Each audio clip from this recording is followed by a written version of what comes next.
शादी समारोह में गई थी अपने फ्रेंड के यहाँ, पलिया जगमोहन सिंह।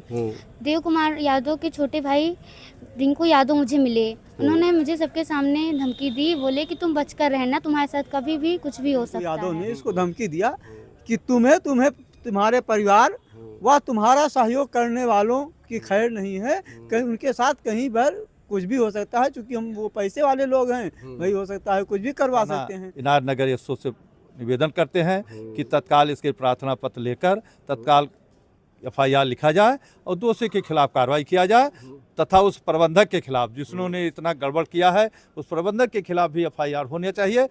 प्रैक्टिकल में कम नंबर देकर फेल करने के मामले में आज़ाद इंटर कॉलेज पलिया जगमोहन सिंह कुचेरा के मामले में अब नया मोड़ आ गया है।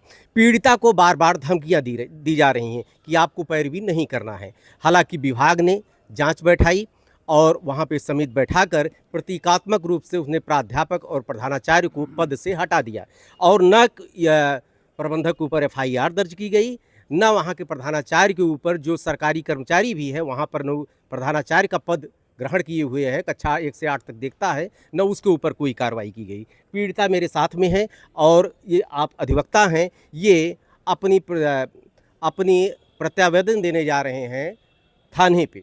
उसके बाद क्या होना है मैं जानने की कोशिश करूंगा। बेटा क्या हुआ तुम्हारे साथ में? सर मैं कुचेरा की रहने वाली हूँ, आज़ाद इंटर कॉलेज में पढ़ाई करती थी।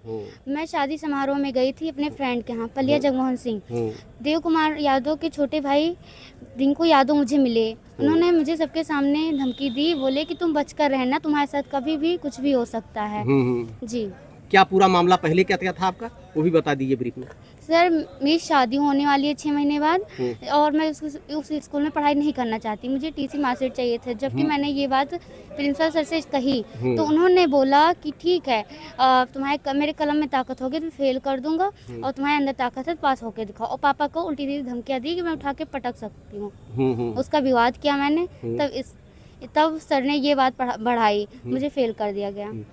फेल कर दिया गया, कहा गया कि मेरी कलम में ताकत होगी तो तुम्हारा एडमिशन कहीं नहीं होने पाएगा।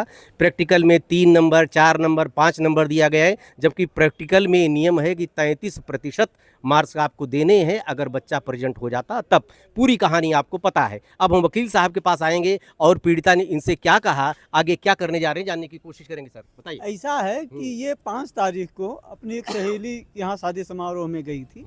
रात लगभग 8 बजे देवशरण यादव के पुत्र, द्वितीय पुत्र रिंकू यादव ने इसको धमकी दिया कि तुम्हें तुम्हारे परिवार व तुम्हारा सहयोग करने वालों की खैर नहीं है, कहीं उनके साथ कहीं पर कुछ भी हो सकता है, क्योंकि हम वो पैसे वाले लोग हैं, वही हो सकता है, कुछ भी करवा सकते हैं। इसलिए ये बालिका काफ़ी डरी व सहमी हुई है और ये डर के कारण घर से निकल नहीं रही थी। किसी प्रकार आज आई है और प्रार्थना पत्र ले करके ये थाने जा रही है।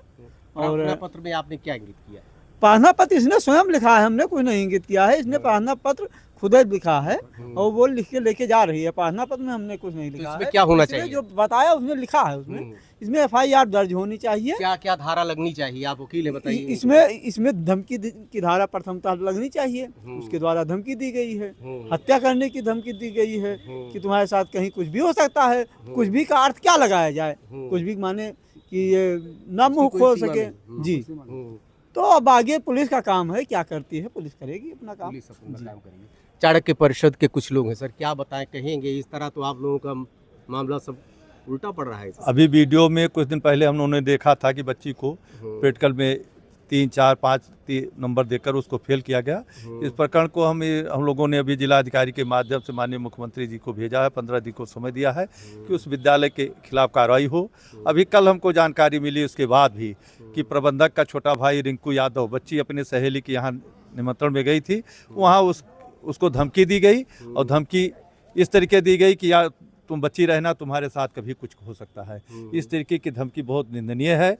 मैं थाना इनार नगर एसओ से निवेदन करते हैं कि तत्काल इसके प्रार्थना पत्र लेकर तत्काल एफआईआर लिखा जाए और दोषी के खिलाफ कार्रवाई किया जाए तथा उस प्रबंधक के खिलाफ जिसने इतना गड़बड़ किया है उस प्रबंधक के खिलाफ भी एफआईआर होनी चाहिए। उस विद्यालय के खिलाफ कार्रवाई होना चाहिए और बच्ची की मार्कशीट ठीक होकर इसको पास की मार्कशीट मिलना चाहिए। इसकी ज़िंदगी न बर्बाद हो। क्या विभाग ने अभी तक क्या कार्रवाई की है? विभाग जैसा हमको जानकारी मिली है कि डीआरएस ने एक जांच कमेटी बनाया था और वो जांच कमेटी जांच कर रही है, तब तक डीआरएस ने छुट्टी चले गई और संभवतः अभी तक वो छुट्टी से वापस नहीं आए। हम लोग इंतजार कर रहे हैं कि छुट्टी से लौट के आऊँ, उनसे मिलें और उसके ऊपर कार्रवाई हो, और नहीं कार्रवाई होगी तो अखिल भारतीय चाणक्य परिषद श्री श्री परशुराम सेवा ट्रस्ट इस पर आंदोलन करने के बाद होगा। इसकी सारी जिम्मेदारी शासन और प्रशासन की होगी। परसों आप लोगों ने ज्ञापन दिया था, परसों किसको ज्ञापन दिया था, उसमें क्या मामला? परसों हम लोगों ने जिलाधिकारी के माध्यम से माननीय मुख्यमंत्री उत्तर प्रदेश सरकार को भेजा था और मांग किया गया था कि तत्काल ऐसे प्रबंधक के खिलाफ एफआईआर होकर उसको जेल भेजा जाए तथा उसके विद्यालय के जांच कराई जाए और बुलडोजर चलाया जाए। जो फर्जी विद्यालय चला रहा सब फर्जी मास्टर है, फर्जी, हमको जहाँ तक क्या जानकारी है उसकी 2 बहनें उसमें पढ़ाती हैं, उनके बहनों का भी सब फर्जी मार्कशीट लगा हुआ है, सब टीचर हैं। पूरी जांच होनी चाहिए, उस पर कार्रवाई होनी चाहिए और तथा बच्ची को जो प्रैक्टिकल में फेल किया गया है उसको प्रैक्टिकल में नंबर बढ़ा के उसको पास करने का कार्य किया जाए। जी सर, एक अधिवक्ता उन्हें सर क्या कहेंगे? कठोर कार्रवाई होनी चाहिए दोषी के खिलाफ, एफआईआर होनी चाहिए और कार्रवाई होनी चाहिए, गिरफ्तारी होनी चाहिए दोषियों की। इस तरह अगर छोड़ दिया जाएगा खुला तो कुछ भी संभव है। विभाग के द्वारा कार्रवाई इतनी मंद की जाती है कि जितने आरोपी हैं उनको पूरा मौका मिल जाता है। इस तरह का मौका नहीं दिया जाना चाहिए।